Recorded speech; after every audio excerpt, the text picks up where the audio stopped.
Well, let me explain that a bit. Greed leads to wanting to possess anything, including people, hence unchastity. Then on to avarice. You want to hold on to what you've got. Then on to envy. Other people have got what you want. And then finally to either depression or anger because you don't get what you want. So can you see how psychologically sound it is? And he says that forms our matrix out of which we operate. What are the drives? And he calls it the demons. Well, they could well become a kind of demonic obsession. I mean, how often have you heard of millionaires who become billionaires and multi-billionaires, and it still is not enough. They still haven't got the security they want. And then vainglory and pride just hijacks everything you do into self-centeredness, into the ego. And he says in another book, in the Philokalia, very nice, very good, wonderful book, of the demons opposing us in the practice of the ascetic life, there are 3 groups who fight in the front line. Those entrusted with the appetites of greed, those who suggest envious thoughts, and those who incite us to seek the esteem of others. All the other demons follow behind and in turn attack those already wounded by the first 3 groups. I'm smiling because you all know those 3 demons: greed, envy, and looking for fame and esteem. So nothing much has changed in 2000 years.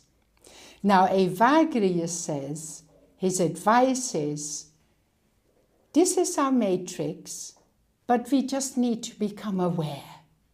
Become aware of what are our drives. Become aware of that. Then we can grow spiritually. And nothing of that can be done without silent prayer. What he is talking about, folks, is what you read in every newspaper: mindfulness. He is talking about mindfulness. Here we have our very first mindfulness teacher. 4th century from the desert.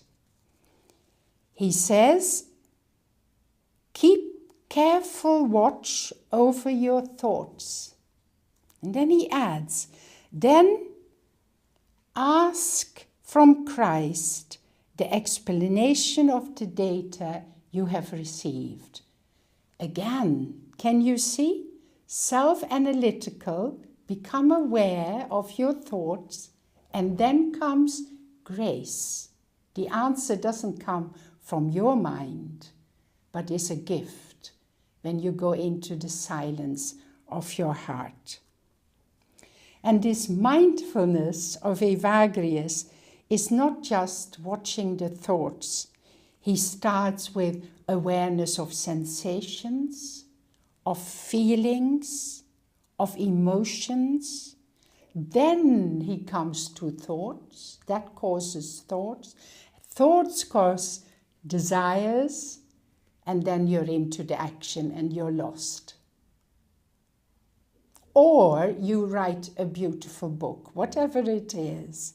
But there is a very clear train of thought. And you know about, those of you who know about mindfulness know exactly that that is what you're asked to pay attention to. And I love it. There's that desert father who is teaching us. He says the passions, he calls them passions, thoughts, or demons, are accustomed to be stirred up by the senses. That is your first one.